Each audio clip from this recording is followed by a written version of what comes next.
Tarixdə varımızdır, İmam Səccad əleyhissalamdan nəql olunur.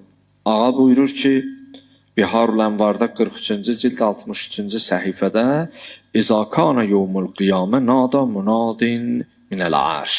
Deyir elə ki, qiyamət günü olar, ərş-ü əladan bir mələk səslənər. Ya əhlə məhşər, ey məhşər əhli, bu ki insanlar o suala ki məhşərə toplaşarlar. Gullu əbsarəkum, deyər gözlərinizi yumun, gözlərinizi bağlayın. Hətta təmurra Fatimətu bintə Rasulillah, Peyğəmbər sallavatullahın qızı Fatimə keçər, buyurar fəinnəha hüccətullahi aleykum. O sizin hüccətinizdir, o sizin Allahla aranızda bir vasitəçi və rabitəçidir.